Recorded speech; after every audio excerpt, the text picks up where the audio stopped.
இன்னைக்கு நம்ம என்ன பண்ண போகிறோன்னா எப்படி 2 கையை விட்டு ஓட்டுதுன்னு பார்க்க போகிறோம். அதுக்கப்புறம் நாங்கள் ட்ரைனிங் எடுத்ததுனால ஹெல்மெட் போடாமல் ஓட்டுறோம். நீங்கள் ஹெல்மெட் போட்டு ஓட்டுங்க. இந்த 2 கையை விட்டதில் கொஞ்சம் இப்போ ஆடினா கூட கீழே வந்துடுவோம். நீங்கள் ஈஸியாக பண்ணதுன்னா நீங்கள் கையை விடும்போது 1 கிளாப் 2 கிளாப் அப்படி போங்க. 1 கிளாப் இப்படி கையை விட்டுறீங்களா 1 கிளாப், இன்னொரு வாட்டி 1 2, இன்னொரு வாட்டி 1 2 3 இந்த மாதிரி பண்ணிட்டு போங்க பஸ்.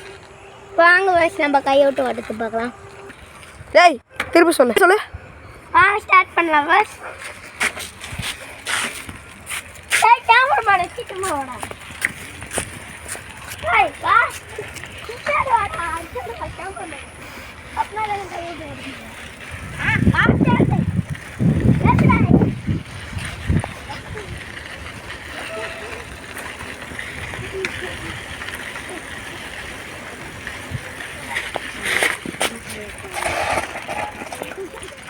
இப்போ பார்த்தீங்களா பஸ். சரி பஸ், இந்த வீடியோ முடிஞ்சு. பாய். லைக் பண்ணுங்கள், ஷேர் பண்ணுங்கள், சப்ஸ்கிரைப் பண்ணுங்கள். மறக்காமல் லைக் பண்ணுங்கள், ஷேர் பண்ணுங்கள், சப்ஸ்கிரைப் பண்ணுங்கள். பாய்.